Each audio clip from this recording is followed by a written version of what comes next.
Welcome back. In this video, I want us to solve a problem that demonstrates the usefulness of a dictionary.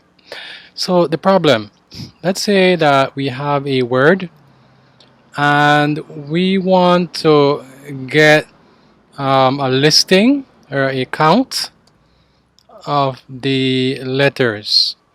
Okay, so by that I mean for example, if I have a word such as apple, I want to know that there is one A, there are two P's, there is one L, and there is one E. Okay, great. So let's solve this problem using a dictionary. So for now, we're gonna say that the word is, let's use apple since we know what we're looking for. Okay, later on we'll change the word.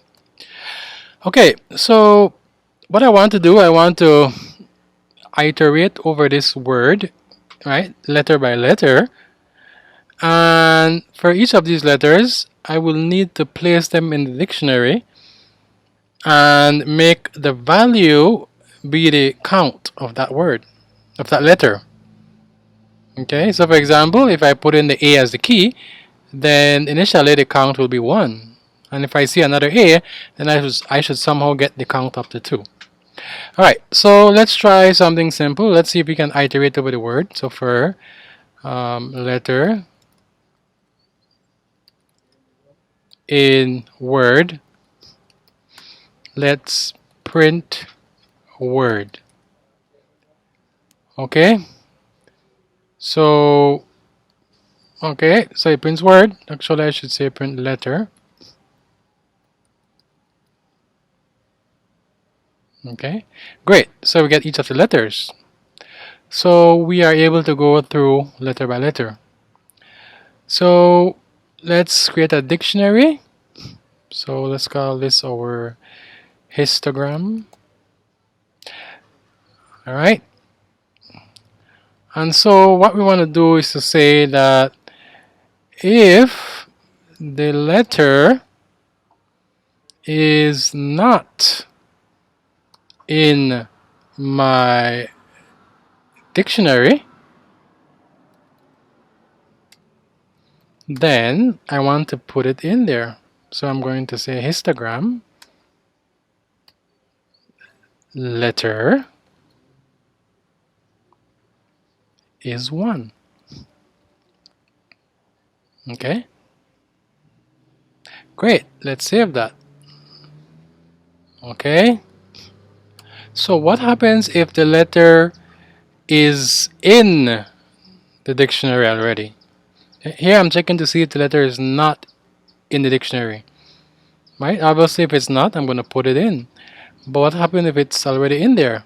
Well, if it's already in there, it means that I have a value. So I need to increment that value by 1, right? I need to add 1 to that value. So I'm going to say else, alright, histogram of the letter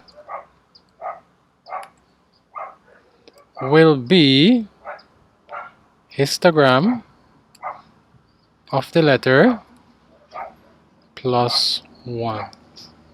Okay, so this histogram letter will give me the actual number, and I'll take that number and add 1 to it, and then I'll save it back into the value.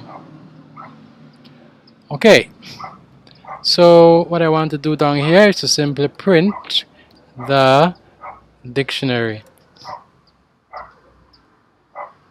Okay, let's see what we have.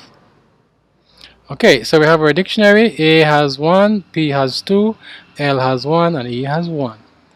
Of course, if I change this to something like kettle, then it also should work, and it does.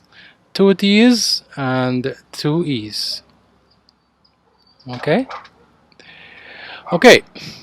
So this is one of the uses of a dictionary, where we can have a an item we're looking for, and what is the count of that item. Okay, great. So what I want to do now, I want to comment this out, and I want to show you another way of solving this problem, which tends to be the preferred approach. Okay, so we will iterate over the word again. Okay, however, instead of doing this if else, we will say histogram of letter is histogram dot get the letter comma 0 plus 1. Okay, and then we will print histogram. Okay, so let's see if it works. It works. So why is it that this one line of code does the same thing as this if else? Now keep in mind, the if else is more clear, right? You can understand what's happening. So let's look at it this way by using the .get function. So it turns out that if I have a dictionary, okay, if I have a dictionary and I use the get function, the get function says give me the value for the key that I put in here. So let's say I put the key of hello. Hello. Alright. Now, what happens if the key is not in there? So let's say hellos. Okay. Alright. Okay.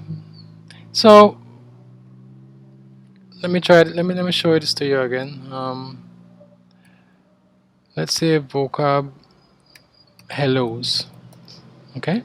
This is not in the dictionary, so it will show an error. So to avoid that, we use the get method or function, which allows us to ask for a key, and if the key is not there, we can specify what the value that should be returned. Okay, so if I say the string nope. Okay, so when I press enter, hello is there, so it returns hello. But if I give a key that doesn't exist, nope is returned. So instead of throwing the error saying that the key is not there, the get function allows me to nicely tell the user that the key is not in there. Okay, so what am I going to do?